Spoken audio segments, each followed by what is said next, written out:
بینەرانی بەڕێز سپاس بەوەی کە بینەری بەرنامەکانمانن.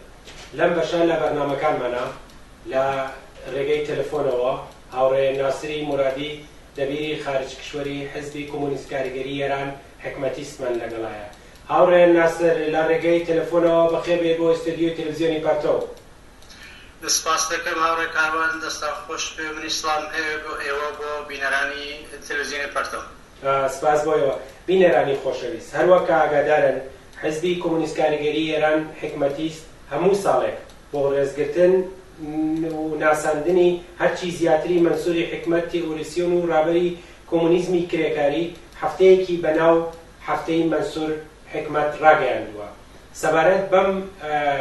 مۆزوعە وتوێژی ئەم بەشە لە بەرنامەکەمان لەگەڵ هاوڕێ ناسر ئەبێ. هاوڕێ ناسر، پێم خۆشە تۆزیحمان بۆ بدەیت کە وەکو پرسیاری یەکەم ڕێزگرتن لە مەنسووری حکمەت چ جێگایەکی لە بەرنامەکانی خارج کشوەری حزبی کۆمونیست کرێکاری حکمەتیستەیە؟ بەڵێ سپاس دەکەم. هەروە کە تۆوت بەڕاستی ئێمە هەفتەی حکمەت یا هەر ڕۆژێکی تر من نازانم لە ئایندە ئایا واقعەن هەر ئەم هەفتە ئەبێ یا بە حاڵ بەرنامەکانی ساڵی ئایندە چۆن ئەبێ یا ساڵانی تر، بەڵام ئەو شتێکە باسمان کردووە ئەساسەن ڕێزگرتن لە مەنسووری حکمەت وەکو کۆمونیستێکی تێکۆشەر، وەکو ڕابەرێکی تێکۆشەر، وەکو تێوریسیەنێکی مارکسیست، ئێمە بەرخەلافی ئەو ئەفکاری ڕایج یا سونەتهای ڕایج کە ئەفسانە سازیەک دروستەکەن لە شخصیەتهای گەورە هەمیشە، ئێمە هەدەفمان لە بەرگوزاری ئەم هەفتە لە ڕێزگرتن لە مەنسوور حکمەت ئەساسەن ئەوەیە کە لەم ڕێگەوە لەم مودەتا هەر ساڵە ئەفکاری مەنسوور حکمەت، شخصیەتی سیاسی مەنسوور حکمەت، تێکۆشانی مەنسووری حکمەت و تەلاشی مەنسوور حکمەت بۆ ئەحیای مارکسیزم و کۆمونیزم لە ئێرانە و لە منتەقا ئەمە بەرزکەینەوە و ئەمە بینە ناو خەڵک و ئەمە بینە ناو ڕێزەکانی چەپ و کۆمونیست و تێپۆشین و ئەوەی کە هەرچی زیاتر شخصیەتی سیاسی باڵای مەنسوور حکمەت وەکو کەسێک کە تەواوی ژیانی ژووبینی ڕازانی کردووە بە مەنسوور حکمەت لەو ساڵانە، ئەوە ڕێز لێ بگرین و لەو ڕێگاوە سایکەین ئەفکاری کۆمونیستی و مارکسیستی مەنسوور حکمەت تەرویج بکەین، باسی بکەین، بڵاوی بکەینەوە و ئاگاداری هەرچی زیاتری جامعە و تەبەقەی کارگەری بگەین و بڵێن کە ئەم شەخصە چ تەلاشێکی فراوانی کردووە بۆ ئەوە کە کۆمونیزم لە ئێران و لە منتەقا بە تۆری شایستە و گەورە زیندوو بکاتەوە و تەلاشکا بۆ ئەوە کە ئەمە جێبخات سەفی کۆمونیستی و کاریگەری لە تەقابڵ لە تەک ئەفکاری تری بورژوایی و وەردە بورژواییە جێبخات و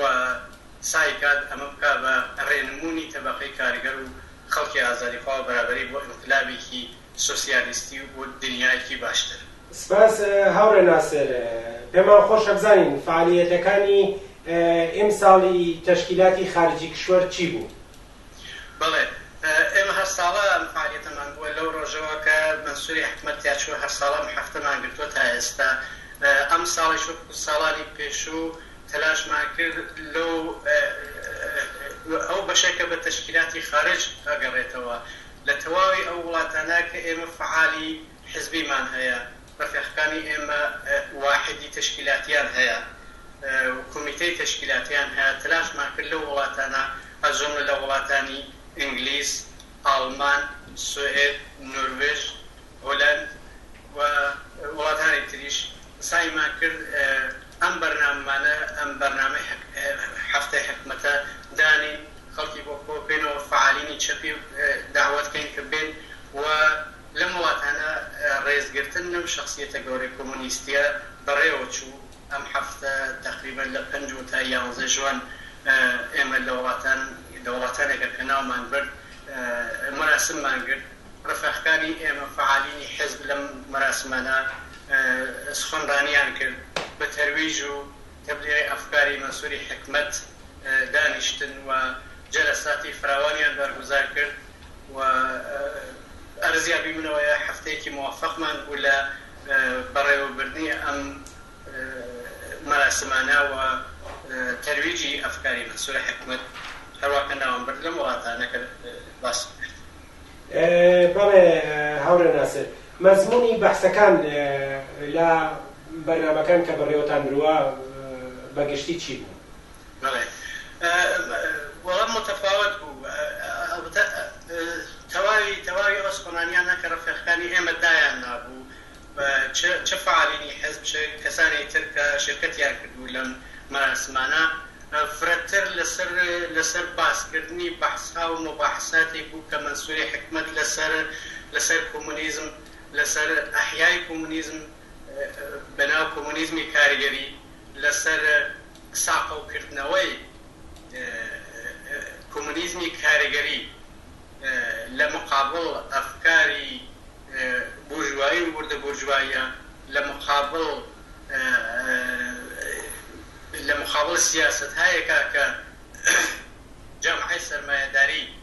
هەمیشە تێکۆشاوە کە لە جامعە ڕەواجی بە، لە مقابل ئەفکاری چەپی غێری کاریگەری کە ڕایج بووە لە مدەتە سوانڕانیان کرد، ئەجمڵە لەسەر مباحثاتی ئەسڵی حزب و قدرەتی سیاسی، حزب و جامعە، لەسەر تەلاشی مەنسوور حکومەت بۆ ساخەوکردنەوەی کۆمونیزمی کاریگەری و مباحثاتی تر ڕەفێقەکانی ئێمە سوپەڕاریان کرد و بەحسیان کرد و تەلاشیان کرد ئەمانە جێبخەن لەم مەراسمگەلە. سپاس بۆ تەوزیحەکانت هاورە ناسر. پێم خۆشە بۆ لە داهاتووە بڵێن لە ساڵانی داهاتوو پێشڕووە بەرنامەکان چی ئەبێت وەکو ئەوەی کە پێشنیاری ئێوە بەرنامەکان چ لە ئێران چ لە خارجی کشوەر، ئەو بەرنامانەی کە ئەتوانین زیاتر بۆ ڕێزگرتن لە هەفتەی مەنسووری حکومەت بگیرێ بە بڕوایەوە چین؟ بەڕاستی نازانم کە هەفتەی حکومەت ئایا واقعا لە ساڵانی داهاتووە هەر وەکو هەفتەیەک ئێمە وەکو ئەساسێکە تا ئێستا دامان ناوەکرێ یا ئەوەی کە ناوێتری لێدانین یا بەرحاڵ لە مەجموعێکی گەورەترە ئەیگرین. تا ئێستا وا بووە لە هەموو واحدەکان بە هەمووی واحدەکانی تەشکیلاتی خارجمان وتووە کە هەر کەسێک لە وڵاتی خۆیان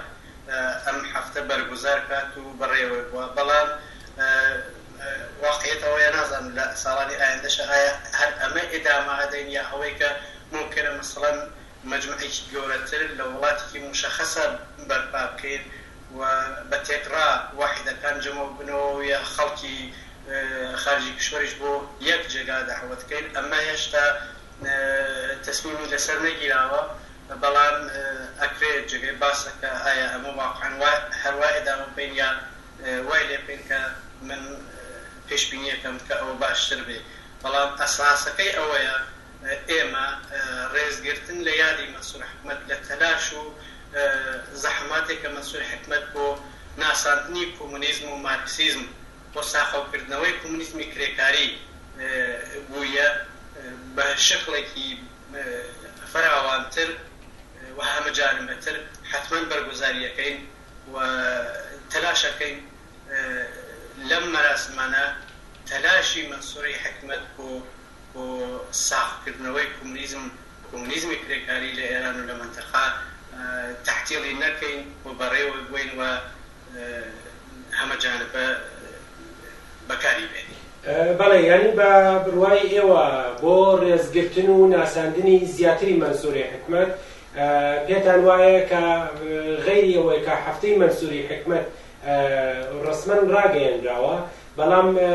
بۆ بەرنامەکانی داهاتوو بە شێوەیەکی گشتی کۆنفرانسێکی عەزیم شتێکی لەو بابەتە بگیرێت لە دەرەوەی لایەنی لە تەشکیلاتی خارجی کشوەر. من خۆم شخصەن ڕام وایە پێم وایە بە جێگەی ئەوەی کە هەر واحدێک لە وڵاتێکە تەلاشی ئەوە بێ کە لە مەراسمهایەکی چکۆلەترا ئەم مەراسمانە بەڕێوە بات بۆ خۆم ڕێیم لەسەرەوەی لە خارجی کشوەرە ئێمە کۆنفرانسێکی فراوانتر یا بەرحاڵ کۆنفرانسی نێوەنین یا کۆنگرەی نێوەنین یا هەر شتێک بەڵام بەگشتی تەشکیلاتی خارجی کشوەر مراسمێکی فراوانتر و عەزیمتر بگرێت و خەڵکی زۆرتری بۆ کۆکات و تەلاشکا بۆ ئەوەی کە شخصیەتی منسوور حکمت هەرچی زیاتر و بە شکڵێکی هەمەجانبەتر و ڕێک و پێکتریش بەرگوزار کات و من خۆم ڕایم وایە وا بۆی هێنەکەم بەڵام ئایا حزب لەسەر ئەمە ڕێی تێتە سەر ئەمە یانە ئەوە بە ساڵی ئایندە و بەحسەکانی پێشووتر دەسڵاح هەڵەگەڕێتەوە من شخصا خۆم ڕێیم وایە وا بکەین باشترە بۆ ئەوەی کە خەڵکی زۆرتر ئێمە ئەگەر کۆنگرەیەکی یا کۆنفرانسێکی فراوان فراخان بین خەڵکێکی زۆرتر کۆبکەینەوە فعالینی حزب لە هەموو وڵاتانی دنیاوە کۆبکەینەوە و بە شکڵێکی فراوانتر ڕێزەگرین ئەم شخصیەتەوە لە عینی حاڵە وەختێکی باشترمانەوێت بۆ ئەوە سخنڕانان بتوانن لە ئەفکاری منسوور حکمت و لە بۆچوونی منسوور حکمتەوە قسە بکەن و خەڵکی زۆرتر گوێ لێ بکەن. هاوڕێ ناسر هیوادارین کە چه کارێک باشترە بۆ زیاتر ناساندنی کەسایەتی گەورە کۆمۆنیستێکی وەکو منسووری حکمت چی باشترە بەو نەتیجە بگەن و بتوانن بەڕێوە بن. بەڵام بە کورتی پێم خۆشە پەیامی ئێوەش بۆ دۆستداران و لایەنگرانی منسووری حکمت لە داخلەوە بە دڵنیاییەوە ئەو ئیمکانی کە لە وڵاتانی دەرەوە ئەکرێت لە ئێران ئەو شتە ئیمکان پەزیر نییە بە شێوازگەلێکی تر ئەتوانین لەم مەسەلانە نزیک بینەوە. پێم خۆشە پەیامی ئێوە بۆ دۆستداران و بۆ لایەنگرانی منسووری حکمت لە ئێران و بەتایبەت لە کوردستان بەوەی کە زیاتر لە ڕێز لە کەسایەتی منسووری حکمت بگرن لە ساڵانی داهاتوە ئەبێت چی بکەن بە کورتی سپاس. بەڵێ سپاسانت بەڕاستی منسووری حکمت شخصیەتێکی گەورەی کۆمۆنیست شخصیەتێکی گەورەی مارکسیستە کە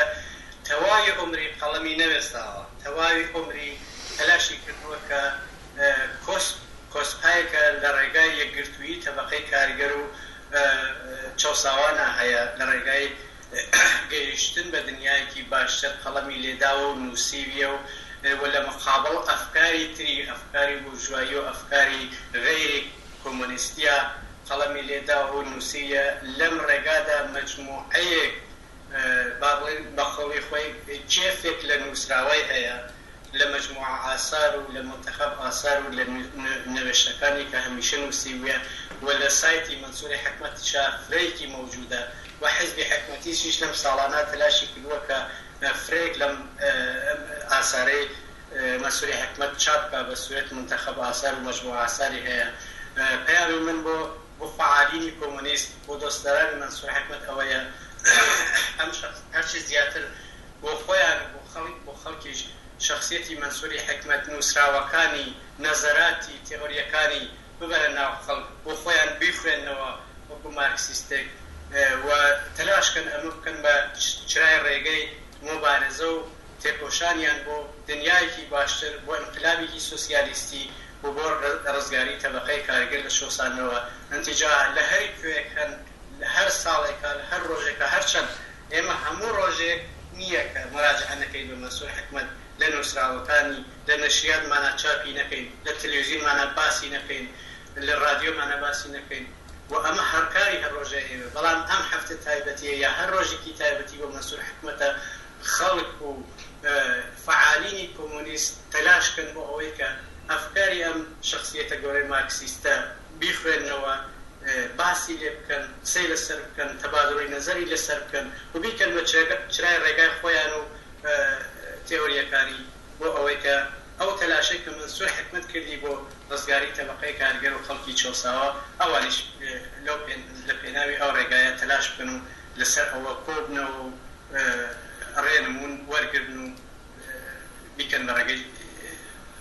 خۆیان با دڵنیاییەوە بیکەن بە مەشغەڵی ڕێگای خۆیان. سپاس بۆ تەوزیحەکانت هاوڕێ ناسر. بینەرانی بەڕێز منسووری حکمت تەنها بە بڕوای ئێمە و هەمووی ئەو کەسانەی کە منسووری حکمت هەناسن تەنها لە ڕێگەی نووسراوەکانی واز هیوادارین کە بە خوێندنەوەی زیاتر و تێگەیشتنی زیاتر لە منسووری حکمت و لە کەسایەتی گەورە کۆمونیستێکی وەک منسووری حکمت زیاتر بتوانین ئەهدافەکانی ئەو کەسایەتیە لە کۆمەلگای کوردستان و ئێران و لە هەموو دنیا جێگیر بکەین. بەو هیوایە تا بە یەگەیشتنەوەیەکی تر ماڵەوە.